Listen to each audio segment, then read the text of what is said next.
At that time, the disciples came to Jesus and asked, "Who, then, is the greatest in the kingdom of heaven?" He called a little child, whom he placed among them. And he said, "Truly I tell you, unless you change and become like little children, you'll never enter the kingdom of heaven. Therefore, whoever takes a humble place, becoming like this child, is the greatest in the kingdom of heaven. And whoever welcomes one such child in my name welcomes me.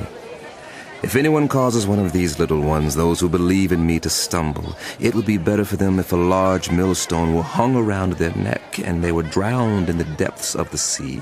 Woe to the world because of the things that cause people to stumble. Such things must come, but woe to the person through whom they come. If your hand or your foot causes you to stumble, cut it off and throw it away.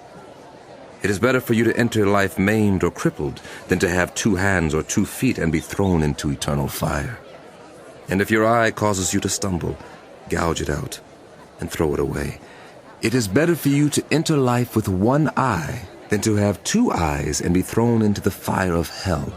See that you do not despise one of these little ones, for I tell you that their angels in heaven always see the face of my Father in heaven. What do you think? If a man owns 100 sheep and one of them wanders away, will he not leave the 99 on the hills and go to look for the one that wandered off? And if he finds it, truly I tell you, he is happier about that one sheep than about the 99 that did not wander off. In the same way, your Father in heaven is not willing that any of these little ones should perish. If a brother or sister sins, go and point out the fault, just between the 2 of you. If they listen to you, you have won them over. But if they will not listen, take 1 or 2 others along, so that every matter may be established by the testimony of 2 or 3 witnesses.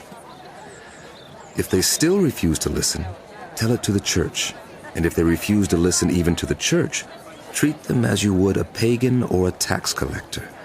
Truly I tell you, whatever you bind on earth will be bound in heaven, and whatever you loose on earth will be loosed in heaven. Again, truly I tell you that if 2 of you on earth agree about anything you ask for, it will be done for you by my Father in heaven. For where 2 or 3 come together in my name, there am I with them." Then Peter came to Jesus and asked, "Lord, how many times shall I forgive someone who sins against me? Up to 7 times?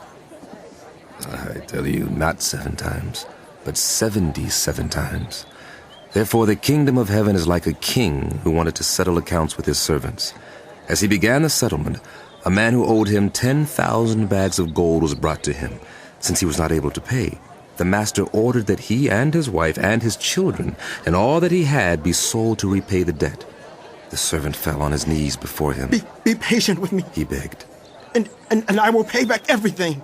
The servant's master took pity on him, canceled the debt, and let him go. But when that servant went out, he found one of his fellow servants who owed him 100 silver coins. He grabbed him and began to choke him. "Pay back what you owe me," he demanded. His fellow servant fell to his knees and begged him. Be patient with me. I will pay you back. But he refused. Instead, he went off and had the man thrown into prison until he could pay the debt. When the other servants saw what had happened, they were greatly distressed and went and told their master everything that had happened.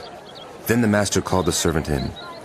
"You wicked servant," he said, "I canceled all that debt of yours because you begged me to. Shouldn't you have had mercy on your fellow servant just as I had on you?" In anger, his master handed him over to the jailers to be tortured until he should pay back all he owed. This is how my heavenly Father will treat each of you unless you forgive a brother or sister from your heart.